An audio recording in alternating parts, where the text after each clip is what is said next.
চলো আজ আমি তোমাদেরকে শোনাই বোলপুর ভাঙা মেলার গল্প।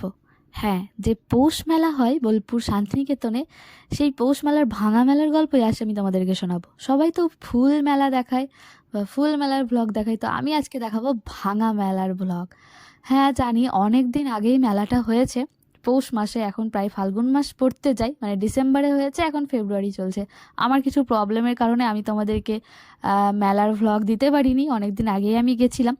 তো যাই হোক, চলো আজকেই তোমাদেরকে আমি সেই গল্প শোনাই।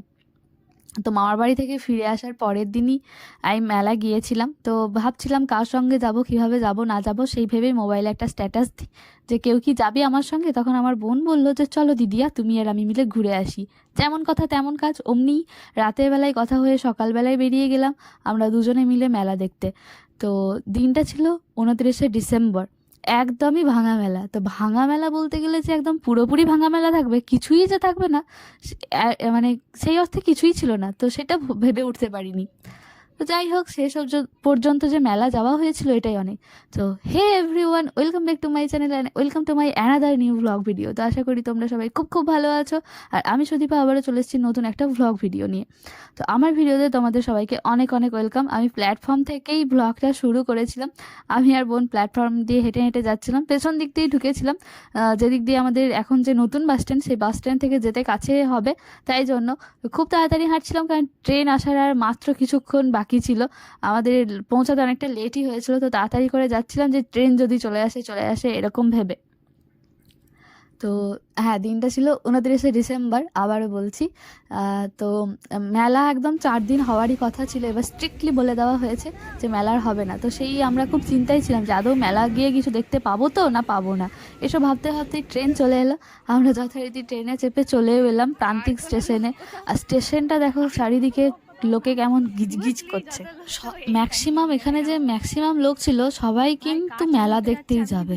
আমি তো অবাক, আমি ভেবেছিলাম কেউ বোধহয় থাকবে না ভাঙা মেলাতে, বোধহয় কোনো মেলা থাকবে না, কেউ হয়তো সেই অর্থে যাবেও না, মেলা বলেও বোধহয় কিছু থাকবে না, কারণ বিশ্বভারতী কর্তৃপক্ষ থেকে জানিয়েই দেওয়া হয়েছে সেই কিছু থাকবেই না। দেখে তো অবাক, ভাই এত লোক সবাই মেলা যাচ্ছে। তো তখনও সেই ভাবনাটা তাড়া করে বেড়াচ্ছে যে এত লোক যে যাচ্ছে, মেলা থাকবে তো না থাকবে না। যাই হোক, এইসব ভাবনা চিন্তা করতে করতে আমি আর বোন দুজনে পোজ দিতে দিতে হেঁটে হেঁটে যাচ্ছিলাম ওভারব্রিজ দিয়ে। তারপর তো এবার ওভারব্রিজ দিয়ে হেঁটে তারপর 1 নম্বর প্ল্যাটফর্ম দিয়ে গিয়ে বাইরে যেতে হবে, সেখানেই টোটো করে যাব। তো বেশ যাচ্ছিলাম, মজা হচ্ছিল, কারণ দুই বোন এই ফার্স্ট টাইম আমরা কোথাও একসাথে যাচ্ছিলাম ঘুরতে। বাপরে কি অবস্থা! যাই হোক, একসাথে যেতে পেরেছি, এটা বিশাল মজার। দুই বোন একসাথে ঘুরছি, দুই বোনে থাকলে মজাই আলাদা হয়, তাই না বলো? তাই এটা টোটোও পেয়ে গেছিলাম, যেহেতু প্রচুর লোক ছিল, টোটোও কম ছিল, তাই জন্য ভাড়াটাও কিন্তু খুব কমই নিয়েছিল যাওয়ার সময়। এবার এইবারের বিশেষ আকর্ষণ ছিল যে পুরনো মেলার মাঠেই কিন্তু বোলপুর মেলাটা হয়েছিল। লাস্ট 3-4 বছর ডাকবাংলো মাঠে হয়েছিল, কিন্তু সেইবারটা কিন্তু সেই বোলপুরের বিশ্বভারতীর মাঠেই হয়েছিল। এই যে 3 পাহাড়ি বটগাছটা, এটা দেখতে দেখতে পৌঁছে যাচ্ছিলাম। আর টোটোতে যে বাচ্চা ছেলেটাকে দেখলে না, বেশ মিষ্টি ছিল। তো এই যে মেলার মূল গেট, মেন গেট বা মূল ফটক যেটাকে বলা যায়, তো সেদিক দিয়ে আমরা যাচ্ছিলাম, ভীষণ ভালো লাগছিল। আর এটা ছিল বিশ্বভারতীর গ্রন্থাগার, কেন্দ্রীয় গ্রন্থাগার লেখা রয়েছে। এখানে ভীষণ সুন্দর সুন্দর গোলাপ ফুল ফুটে রয়েছে, দেখতে ভীষণই সুন্দর লাগছিল। দেখে মনে হচ্ছিল ইস, একটা গোলাপ ফুলের গাছ যদি বাড়ি নিয়ে যেতে পারতাম, ফুল নাই গাছ। তো এই যে লেখা রয়েছে পৌষ মেলা 1430। রাস্তার ধারে 2-4টে দোকান বসেছে, তো দেখে ভাবলাম আচ্ছা ঠিক আছে, তাহলে দোকান আসবে। কিন্তু যখন ঢুকলাম তখন দেখে তো খুবই আশাহত হলাম, খুব খারাপও লাগলো যে না, ভাঙা মেলা বলতে গেলে কিন্তু ভাঙা একদম সেরকম কিছুই ছিল না। তো প্রথমে এই যে অক্সিডাইজের দোকানগুলো ছিল, ওখানে গিয়ে চোখটা আটকে ছিল, বুঝতেই পারছো, মেয়ে বলে কথা। তারপরে এই যে কয়েকটা কাঠের জিনিস এই যে দেখছিলাম, মানে বোন গিয়ে দেখছিল, জিনিসগুলো দেখতে খুব ভালো কিন্তু দাম প্রচুর। আর এই যে পুরো মেলাটা তোমাদেরকে ঘুরে দেখালাম, যে ভাঙা মেলা আক্ষরিক অর্থে ভাঙা। সবাই বাঁশ খুলছিল, মানে কাপড়গুলো খুলছিল, প্যান্ডেল বলে দিচ্ছিলাম আবার। আর পুলিশগুলো তাড়াও দিয়েছিল যে তাড়াতাড়ি গোটাও গোটাও গোটাও, আর থাকলে হবে না। এই জিনিসগুলো দেখতে খুব ভালো লাগছিল, কিন্তু বাড়িতে রাখার জায়গা নেই, না হলে নিয়ে আসতাম। তো আর তারপরেই দেখতে পেলাম এই যে ব্যাগের দোকান, এখানে 100 টাকার ব্যাগ। এখান থেকে আমি এই যে পাঁচটা ধরেছিলাম হাতে, এটা মায়ের জন্য নিয়েছি, আর বোনকে একটা ব্যাগ কিনে দিয়েছি, আর আমি একটা নিয়েছি। তো ভাঙা মেলায় গেছি, সস্তার জিনিসই তো কিনবো, তাই না? আমাদের তো যাওয়ার উদ্দেশ্যই ওটা। তো ভাঙা মেলায় গিয়ে যদি প্রচুর দামি দামি জিনিস কেনা হয় তাহলে আর ভাঙা মেলায় গিয়ে কী লাভ। তো আগে তো ভাঙা মেলাতে কম দামি জিনিসগুলো পাওয়া যেত, অনেক কম দামে দিত। আমি তো ভেবেছিলাম সেরকমই হবে, কিন্তু সেই অর্থে যে কিছুই থাকবে না তা বুঝতে পারিনি। চারিদিকে ব্যাগ আর এই যে শান্তিনিকেতনের যে জিনিসগুলো, কাঁথা স্টিচ বলো বা আঁচড়াক বলো, এই সমস্ত জিনিসগুলো যে বিখ্যাত জিনিস, সেই জিনিসগুলো ছিল। এই দোকানে ব্যাগগুলো খুব সুন্দর ছিল, কিন্তু প্রচুর দাম। আর বোন আর আমি দাঁড়িয়ে দাঁড়িয়ে দেখছিলাম, শুধু দেখছিলামই। কিছু কিছু জায়গা ছিল, মানে দোকান ছিল যেখানে একদম ফিক্সড প্রাইস, আর অত টাকা আমাদেরই ছিল না। তারপরে এই মেলা ঘুরতে ঘুরতে এই যে পেলাম 100 টাকার জামা। এই যে আমার বোন এই দুটো জামা নিয়েছে, একটা পোস্ট দিয়ে দিল।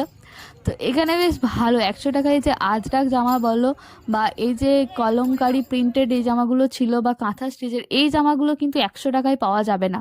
ওরা বলল যে আমাদের খরচটা, শুধুমাত্র খরচটা ওঠানোর জন্য বা গাড়ি ভাড়াটার জন্য আমরা দিয়ে দিচ্ছি।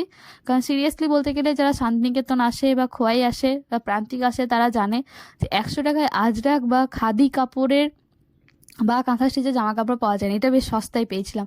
তারপর ঘুরতে ঘুরতে টায়ার্ড হয়ে এলাম এই যে আইসক্রিমের দোকানে আইসক্রিম খেতে। তো বেশ গরম লাগছিল, কিন্তু ঠান্ডা থাকলেও মানে হেঁটে হেঁটে একদম ক্লান্ত হয়ে গেছে। আর চারিদিকে শুধু ব্যাগই দেখতে পাচ্ছি। আর এই পট্টিটাতে ছিল এই যে হরেক মাল, যে 40 টাকা 50 টাকা না 60 টাকার হাঁক, এই জিনিসগুলো। ভাই জিনিস জিনিসগুলো দেখেই আলাদা লেভেলে শান্তি লাগছে। জিজ্ঞেস করো দামটা কত, একবার শুধু একবারে। কত? বেশি নয়, শুধু আমার ঘরে রাখার জায়গা থাকলে আমি এটা নিয়ে নিতাম। আর এই যে এই দোকানটা ছিল, এই দোকানে অনেক রকমের জামা কাপড় ছিল, কিন্তু একদম ফিক্সড রেট। আর এই যে দেখো সেই বিখ্যাত নাগরদোলনা, যারা মেলায় গিয়েছো তারা জানো। আমার বোন বলছে দিদি এই ফুটেজটা ভালো করে নাও, কারণ এখানে সবাই এসেছে। আর মেলাতে শুধুই দেখছি নোংরা হয়ে রয়েছে, চারিদিকে নোংরা স্তূপ জমে রয়েছে। তারপরে হাঁটতে হাঁটতে দেখতে পেলাম এই যে কৃষ্ণ ঠাকুরকে। আমি তো কৃষ্ণ ঠাকুরের ভক্ত, বা কৃষ্ণ ঠাকুর আমার প্রিয়, সেটা সবাই জানে। 50 টাকা বলছিল, তো কম দামে বেশ ভালো জিনিস পেয়ে নিয়ে নিয়েছিলাম। এই কৃষ্ণ ঠাকুরটা নিয়েছিলাম, ওই যে অ্যাশ কালারের গণেশ ঠাকুরটা রয়েছে ওটা নিয়েছিলাম। আর বোনের হাতে যে মা দুর্গার মুখটা রয়েছে ওটা আমি প্রথমে নেবো ভেবেছিলাম, কিন্তু বোন নিল বলে আমি আর নিলাম না। তারপর এবার বেরিয়ে যাব বাড়ি যাওয়ার উদ্দেশ্যে। কিন্তু একটা যেটা ব্যাপার ঘটেছিল যে কিছুই খেতে পাইনি, খাবার দোকানও সেরকম ছিল না। তাই আসার পথে একটা মোমোর দোকান পেয়ে সেখানেই গেলাম, মোমোটা খেয়ে নিলাম। মোমো খেয়ে নিয়ে তারপরে বাড়ি যাব। খুব একটা খাবার দোকান ছিলই না সেই অর্থে, ওই এক দুটো ছিল। চা ছিল বেশ কয়েকটা, কিন্তু আমরা তো চা খাই না। আর একদমই ভাঙা মেলা, সেরকম অর্থে কিছুই ছিল না। তো যাই হোক, আমরা ওই 100 টাকার কুর্তি, 100 টাকার ব্যাগ আর এই 50 টাকার মূর্তিগুলো কিনে নিয়েই বাড়ি যাচ্ছি। আর এই বোন আর আমি যেতে যেতে তখন দেখতে পেলাম একটা কুর্তি দোকান। বোন বললো দিদিয়া ওই দেখো। আমি বললাম হ্যাঁ চল দেখি, কিন্তু গিয়ে দেখলাম খুব একটা ভালো নেই। তো আমরা বললাম এই ভাঙা মেলায় আমাদের জন্য ঠিক আছে, এইটুকু মেলায় আমরা ঘুরতে ঘুরতে টায়ার্ড হয়ে গেলাম, হাঁপিয়ে গেলাম, আর আমাদের বাড়ি যাওয়ার সময়ও হয়ে গেল, সাথে খরচও বেশ ভালোই হয়েছিল। তো আমরা বললাম যে ঠিকই আছে, আমাদের জন্য বেশি বড় হলে আমাদেরই মুশকিল হতো, না ঘুরতে পারতাম না অত দাম দিয়ে কিছু কিনতে পারতাম। তো গল্প করতে করতে এবার টোটোর খোঁজে যাচ্ছি। তো টোটো সেই পাই না, কারণ আসার সময় প্রচুর ভাড়া নিচ্ছিল। তো যাই হোক, কোনো রকমের টোটোতে চেপে তাড়াতাড়ি এসেই ট্রেনটা পেয়ে গেলাম। বাপরে, এসে প্ল্যাটফর্মে পৌঁছেছি আর ট্রেন। তো যাই হোক, ট্রেনটা পেয়েছিলাম শেষ পর্যন্ত। এই বিশাল কপালার ট্রেনে এত ভিড়, পা রাখার জায়গা নেই। আমরা তো একদম গেটের ধারেই ছিলাম, কেউ ঠেলে দিলেই পড়ে যেতাম, এরকম অবস্থা। বোনকে তো সঙ্গে করে নিয়ে গেছি, তাই বোনকে তো একটু সেফটি নিয়ে ঘর নিয়ে আসতেই হবে, তাই না? আর আমরা হাসছি, বুঝতে পারছি, আমার বোনও হাসছে আমিও হাসছি, কারণ আমাদের মানুষ এরকম সংকটে বললে মানুষের মাথা খারাপ হয়ে যায় আর আমাদের হাসি পায়। যাই হোক, তারপর অবশেষে নামলাম আমাদের স্টেশনে। তারপরে এলাম, মানে এত ভিড়, এসে পৌঁছেছি তখন বেশ বেলা হয়ে গেছে। তারপর আবার আরও একটা মুশকিল হয়েছে যে যে সহজ রাস্তাটা ছিল বেরোনোর জন্য সেটা বন্ধ করে দিয়েছে। দিয়ে ওভারব্রিজ হয়ে একদম ঘুরে ঘুরে কোন দিকে যেতে হচ্ছে, বাপরে বাপরে, মানে বিরক্তি হয়ে গেলাম একদম। মানে আমাদের এই সাঁইথিয়া শহরটার এমনই এখন অবস্থা। রেল স্টেশনে কাজ হচ্ছে, নতুন করে মানে রাস্তা হচ্ছে, ব্রিজ হচ্ছে, ইয়েটাও পাল্টে গেছে, যেটা বাস স্ট্যান্ড সেটাও পাল্টে গেছে। কোন দিকে কিভাবে যে যেতে হচ্ছে ঘুরে ঘুরে এই রাস্তা দিয়ে, কোন দিয়ে, বাপরে বাপরে, সে এক অবস্থা। এখানেও এরকমভাবে পেরোনো যায় বলেই। তারপরে এই যে ওভারব্রিজটা ক্রস করে এদিক দিয়ে যাচ্ছিলাম, সেই ঘুরে ফিরে আমাকে রেল স্টেশনের পাশ দিয়ে যেতে হচ্ছে, কিন্তু সেটা পুরো এক পাক ঘুরে এসে, মানে কি বিরক্তিকর অবস্থা ভাবা যায়, মানে ইরিটেটিং অবস্থা। আর আমরা রোদে ঘুরে বেরিয়ে, আমাদের দুজনেরই মাইগ্রেনের ব্যথার প্রবলেম, রোদে বেরোলেই সেই প্রবলেমটা হয়। তো দুজনেরই একদম অবস্থা খারাপ। উফ, যাচ্ছে তাই মানে যাচ্ছে তাই অবস্থা। যাই হোক, তারপরে ওইখানটা পেরিয়ে এসে এই যে নদীর মধ্যে দিয়ে যে রাস্তাটা আছে ভাষা ব্রিজ, সেই ভাষা ব্রিজের ওপর দিয়ে যাচ্ছিলাম। এখানেই এখন নতুন বাস স্ট্যান্ড হয়েছে আর কি, মানে এই নদীর মধ্যেই। তো বর্ষাকালে তো প্রচণ্ড পরিমাণে অসুবিধা হয়। তো গিয়ে কোনো রকমে একটা বাসে বসলাম। বাসটা ছাড়লো 3টের পরে। তো বাড়ি পৌঁছাতে পৌঁছাতে 3:30 পৌনে 4টে বেজে গেল, মানে সারাদিনের যাতা অবস্থা। যাই হোক, তো দুই বোনে মিলে প্রথমবার বেরিয়েছিলাম, বেশ মজা করেছি, আনন্দ করেছি। কিন্তু একটাই জিনিস হয়েছে, যেটা ভারী খাবার কিছু খাওয়া হয়নি, শুধু আইসক্রিম আর মোমো খেয়েছি আর জল খেয়েছি, এর বাইরে আর কিছু খাওয়া হয়নি কো। তো বাসে অনেকক্ষণ ধরে বসেছিলাম, বাস ছাড়ছিল না, তাই দুই বোনে একটু খুনসুটি করছিলাম, মজা করছিলাম, সেটা অন ক্যামেরা। আমরা দুই বোনে একসঙ্গে থাকলে এরকমই করি। আর ইচ্ছে করে পিছনের সিটে বসেছিলাম, মানে দুজনের একসঙ্গে সিট পাচ্ছিলাম, তাই জন্য পিছনের সিটে বসেছিলাম, মজা করতে করতে যাবো বলে। একটুখানি তো রাস্তা, ঠিকই পৌঁছে যাব। তো বেশ মজা হয়েছে। তারপর বাস থেকে নেমে কিছু পাচ্ছিলাম না বলে আমার বাপি আমাকে আনতে গেছিলো সাইকেলে করে।